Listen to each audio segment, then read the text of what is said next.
हाय दोस्तों, मेरा नाम सुनील है। सुनो, मैं तुम्हें एक ऐसी कहानी सुनाने जा रहा हूँ जो मेरे साथ बम्बई में घटी। ये बात है बंगला नंबर 17 की, एक पुराने सुनसान मकान की, जहाँ रात को अजीब अजीब आवाजें आती थीं। चलो शुरू करते हैं।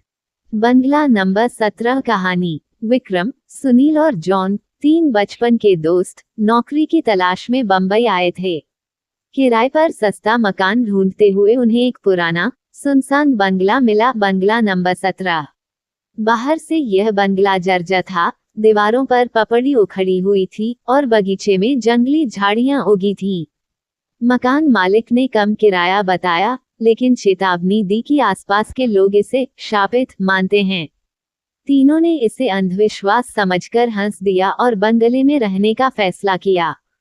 पहली रात को सब कुछ सामान्य था, लेकिन आधी रात को विक्रम को लगा कि कोई खिड़की खटखटा रहा है। उसने देखा तो खिड़की खुली थी और ठंडी हवा के साथ कमरे में अजीब सी सनसनाहट थी। उसने खिड़की बंद की और सो गया, लेकिन सुनील को लगा कि कोई दीवार के पीछे से फुसफुसा रहा है।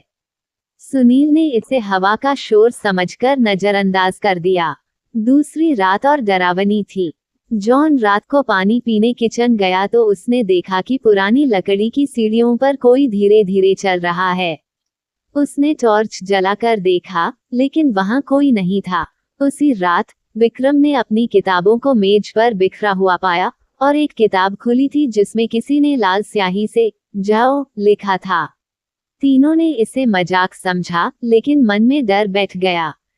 तीसरी रात को डर हकीकत में बदल गया।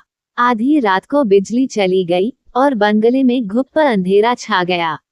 अचानक तीनों ने एक औरत की सिसकने की आवाज सुनी।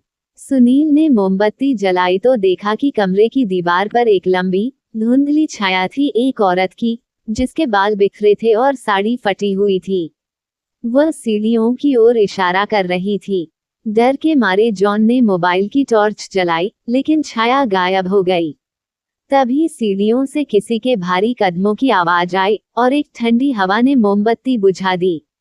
तीनों ने रात भर जागकर सामान बांधा और सुबह होते ही बंगला छोड़ दिया। बाद में मकान मालिक ने बताया कि कई साल पहले उस बंगले में एक औरत की हत्या हुई थी। उसकी आत्मा अब भी वहां भटकती है और नए किराएदारों को डराकर भगाती है। मकान मालिक ने ये भी कहा कि बंगले की सीढ़ियों के नीचे कुछ छिपा है, लेकिन कोई उसे खोदने की हिम्मत नहीं करता। विक्रम, सुनील और जॉन ने उस रात के बाद कभी उस इलाके की ओर मुड़कर नहीं देखा।